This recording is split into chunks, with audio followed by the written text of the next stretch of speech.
నమస్కారం. మహానటుడు కార్యక్రమానికి స్వాగతం. ఎన్టీ రామారావు పోషించిన అన్ని పాత్రల్లో మహోన్నతమైన పాత్ర బొబ్బిలిపులి చిత్రంలోని మేజర్ చక్రధర్. దేశంలో పోలీస్ వ్యవస్థ అంతర్గత శాంతి భద్రతలను పరిరక్షిస్తుంటే సరిహద్దులో భద్రతా దళాలు దేశానికి భద్రత కలిగిస్తుంటాయి. ఆ సైనిక వ్యవస్థలోని ముఖ్య అధికారి మేజర్. ఆ పాత్రను తన అభినయం ద్వారా ఎన్టీ రామారావు గారు ఏ విధంగా పోషించారో చూద్దాం.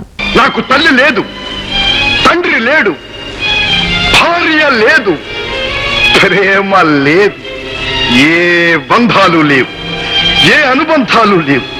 నాకెవరితోనూ సంబంధం లేదు, ప్రజలతో సంబంధం లేదు, ప్రభుత్వంతో సంబంధం లేదు. కానీ నాకున్న సంబంధం వల్ల ఒక్కటే, ఎక్కడ ఎక్కడ ఎక్కడ అన్యాయం జరుగుతుంటే ఆ అన్యాయాన్ని ప్రతిఘటించడం, ఎక్కడ నేరస్తుడు తప్పించుకొని పారిపోతూ ఉంటే ఆ నేరస్తుడిని పట్టుకొని శిక్షించడం, అమాయకులకు అన్యాయం జరగకుండా చూడటం, అదే నా ధ్యేయం, అదే నా ధ్యేయం. అందుకే నేను ఇక్కడున్నా. బొబ్బిలిపులి బరువైన కథ. దానిని లైటర్ సీన్తో అంటే మేజర్ చక్రధర్ తను అందుకున్న ప్రేమలేఖను చదివి ఆనందించడంతో ప్రారంభమవుతుంది.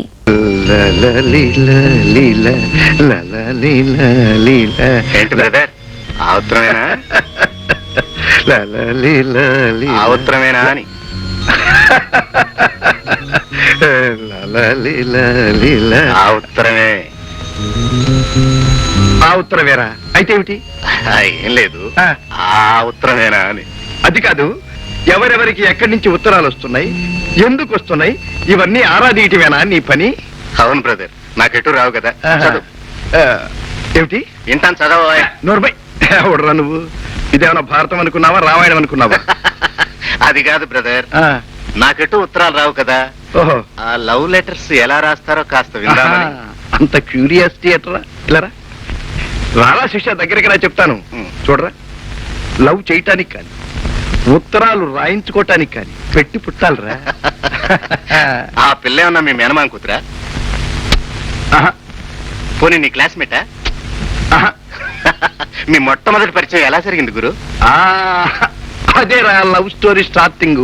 స్నేహితుడితో తన ప్రేమ వివరిస్తూ శ్రీదేవితో ఏ విధంగా డ్యూయెట్లు పాడుకుంది కూడా వివరిస్తాడు. ఈ పాటను అందమైన ప్రకృతిలో చిత్రీకరించారు దర్శకుడు దాసరి నారాయణరావు.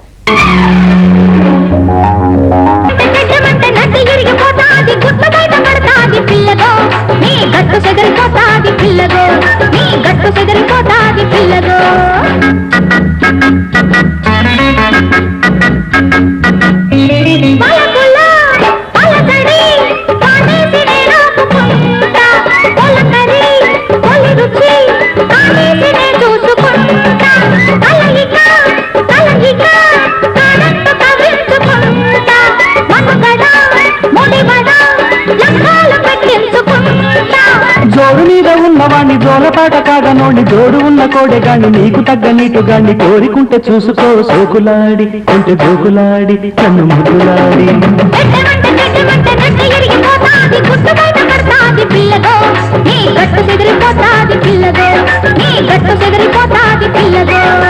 ఎడ్డమంటే చెడ్డమంటే నడ్డి ఇరిగిపోతాది, గూడు జారిపోతాది పిల్లు, నీ గుండె చెదిరిపోతాది పిల్లు, నీ గుండె చెదిరిపోతాది పిల్లు.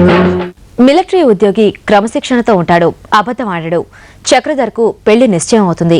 వెంటనే డ్యూటీలో చేరాలని రేడియో సందేశం వస్తుంది. శ్రీదేవి దొంగ సర్టిఫికెట్ పెట్టి డ్యూటీకి సెలవు పెట్టమని కోరుతుంది. కానీ దానిని చక్రధర్ తిరస్కరిస్తాడు. ఎమర్జెన్సీ పిలుపు.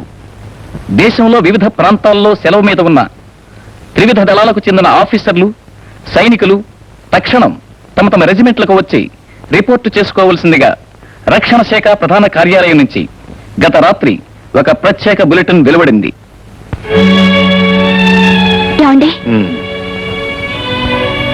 బయలుదేరుతున్నారా? అవును. వీల్లేదు, మీరు వెళ్ళటానికి వీల్లేదు.